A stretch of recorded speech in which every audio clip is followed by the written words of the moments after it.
Hi guys. तो इस video में हम लोग बात करेंगे इन्फोसिस में कैसे अप्लाई करें और क्या क्या उनका प्रोसेस होता है रिक्रूटमेंट का। तो उन सारे पे हम आज इस वीडियो में बात करेंगे। तो सबसे पहले इनका प्रोसेस होता है, आप अप्लाई करें थ्रू रेफरल और ऐसे ही आप डायरेक्ट अप्लाई कर सकते हैं। तो इनके पोर्टल पे आके जब भी आप अपना रिज्यूमे अपलोड करेंगे यहाँ पे या आप अप्लाई करते हैं यहाँ पे, तो जब भी रिक्वायरमेंट होगी वो आपको कॉल करेंगे। आपके पास एक सर्वे मेल आएगा, उसको आप जब भी फिल करेंगे, इंटरव्यू डेट बताएंगे, तो उस समय आपका इंटरव्यू होगा वहाँ पे। ज़्यादातर चांस होते हैं कि हो जाते हैं। तो ये इनका प्रोसेस होता है, अप्लाइड टू बी स्क्रीन्ड और उसके बाद शॉर्ट लिस्टिंग। ओके, जब आप शॉर्ट लिस्ट हो जाएंगे तो आपका इंटरव्यू होगा। ज़्यादातर केस में क्या होता है कि 24 आवर्स के अंदर आपका रिजल्ट आ जाता है। कौन से केस में आता है? जब आप रिजेक्ट हो जाते हैं तो जब भी आप रिजेक्ट होते हैं तो ज़्यादातर चांस होता है कि 24 आवर्स के अंदर आपको रिजेक्शन का मेल आ जाता है। और आप सिलेक्ट हो गए हैं तो 80% चांस होता है कि आप डिसीजन पेंडिंग दिखा देगा। तो जब भी डिसीजन पेंडिंग दिखाएगा तो आपको समझ जाना है कि आप सिलेक्ट हो गए हैं 80%। उसके बाद भी रिजेक्ट हो सकता है, पर 80% चांस है कि आप सिलेक्ट हो चुके हैं। ठीक है।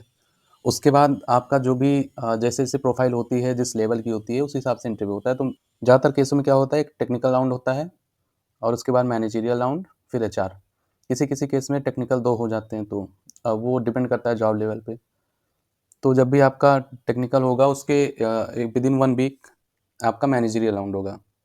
और मैनेजरियल में ऐसा नहीं कि आपको बहुत पहले से बताया जाएगा, आपको तुरंत 1 घंटे पहले कॉल आ सकता है कि आपका एमआर राउंड होगा। ओके। उसके बाद आपका आता है कि विदिन 1 वीक इनका टाइम होता है, सैटरडे को ही होता है मैक्सिमम इंटरव्यू। उसके बाद आता है कि आपका एचआर राउंड होगा। तो एचआर राउंड, उसके पहले आपका डिसीजन पेंडिंग ही शो करेगा, एक ही नोट शो करेगा। तो उसमें कुछ भी चेंज नहीं होगा, जब तक इंटरव्यू चलेगा आपका वहाँ पे कुछ भी चेंज नहीं होगा।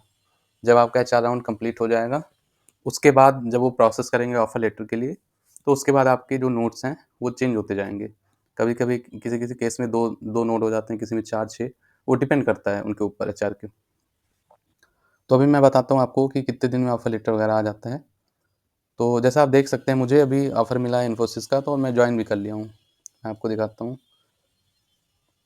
यहाँ पे मेरा टू बी इंटरव्यू, ठीक है। पहले अटेम्प्ट में मैंने इंटरव्यू अटेंड कर लिया था इनका।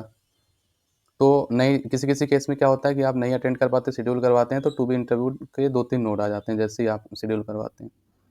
ये पहला नोट था डिसीजन पेंडिंग का। जब भी एचआर राउंड होता है, उसके बाद ये आपके नोट जो है बढ़ते जाते हैं। अब डिपेंड करता है कितने नोट हो, कितने, इसका कोई फिक्स नहीं है इसमें। किसी-किसी में 3 भी होते हैं, किसी-किसी में 4 होते हैं। उसके बाद ऑफर रिलीज़ होता है। आप एक्सेप्ट करते हैं, नहीं करते, जो भी करते हैं आपका स्टेटस यहाँ आ जाएगा। और मैंने जॉइन कर लिया है इनको।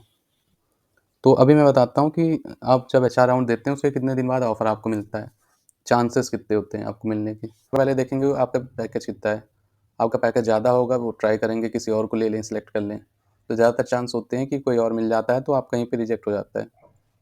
और आपका पैकेज ठीक-ठाक है आपके एक्सपीरियंस के हिसाब से, तो वो ज़्यादातर चांस होता है कि आपको ऑफ़र दे ही देते हैं।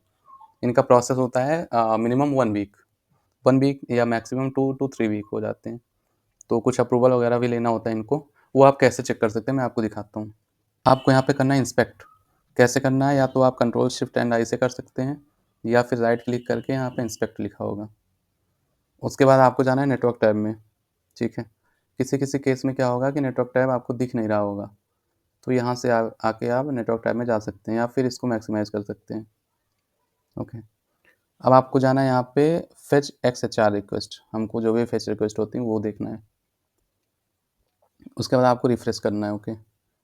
अब देखेंगे यहाँ पे आपको गेट कैंडिडेट एप्लीकेशंस, ये आपको रिस्पॉन्स आया कैंडिडेट के एप्लीकेशन का। तो इसमें हम जाते हैं रिस्पॉन्स पे। ओके। ये मेरा पहला जॉब है। यहाँ पे जैसे आपका लिस्टेड होता है पहला, दूसरा, तो यहाँ से आप देख सकते हैं आपका ये पहला, ये दूसरा हो गया, ठीक है। इसकी जॉब आईडी है 12170090। ओके। यहाँ पे आप देख सकते हैं लोकेशन वगैरह दिखेगा आपको, जो भी डिटेल यहाँ पे है। सबसे ज़रूरी चीज़ है कि आप ये देखिए ऑफ़र आईडी, या जब भी आप एचआर इंटरव्यू देते हैं, उसके बाद जब आपका प्रोसेस स्टार्ट हो जाता है, तो सबसे पहला प्रोसेस होता है इनका ऑफ़र आईडी जनरेट होता है। तो अभी यहाँ पे 0 लिखा हुआ है, जब भी ऑफ़र आईडी जनरेट हो जाएगा, तो यहाँ पे कोई ऑफ़र आईडी आ जाएगा। 0 हट के यहाँ पे कुछ और ही आ जाएगा, कुछ random digits, offer ID. Okay. अभी यहाँ पे देख रहे हैं आप ऑफ़र रिलीज़ नो, हाँ, ये मैं इसके लिए दिखा रहा हूँ जिसमें मैं सेलेक्ट नहीं हुआ था। ओके। और मैसेजेज़ आप यहाँ देख सकते हैं उस टाइम के। कुछ मैसेज ऐसे भी हो सकते हैं जो आपको यहाँ पे नहीं दिखेंगे और आपको यहाँ पे दिखेंगे। तो आपको यहाँ से स्टार्टिंग से लेके सारी चीज़ें आपको अच्छे से ध्यान से देखनी है। तो मैसेज यहाँ पे आप देख सकते हैं। जो भी आपका नोड वगैरह है यहाँ पे स्टार्ट होता है, तो यहाँ से आप देख सकते हैं स्टेटस आईडी और स्टेटस नेम, ठीक है? तो यहाँ पे आएगा टू बी इंटरव्यूड और जो भी होगा आपका डिसीजन पेंडिंग, ओके। तो जब भी आपका ऑफ़र आईडी जनरेट हो जाता है यहाँ पे, उसके बाद 99% चांस होते हैं कि आपको ऑफ़र मिलेंगे ही मिलेंगे। उसके बाद भी इनका बहुत सारा प्रोसेस होता है, अप्रूवल होता है, कई जगह से लेना होता है, तो उसमें टाइम लग सकता है, पर फिर भी अगर आपका ऑफ़र आईडी जनरेट हो गया, तो 99% चांस होता है कि आपको ऑफ़र मिलेगा ही मिलेगा, ओके। तो आप ऐसे स्टेटस को चेक कर सकते हैं अपने। तो दैट्स ऑल अबाउट इन्फोसिस। आपको कोई डाउट रहता है या कोई क्वेरी है आपकी, या लॉन्चपैड से रिलेटेड कोई डाउट है, या इन्फोसिस के किसी भी प्रोसेस से लेके आपको कोई भी डाउट हो, तो नीचे आप कमेंट कर सकते हैं, मैं एक नया वीडियो बना दूँगा उस पे, या फिर कमेंट पे ही रिप्लाई कर दूँगा।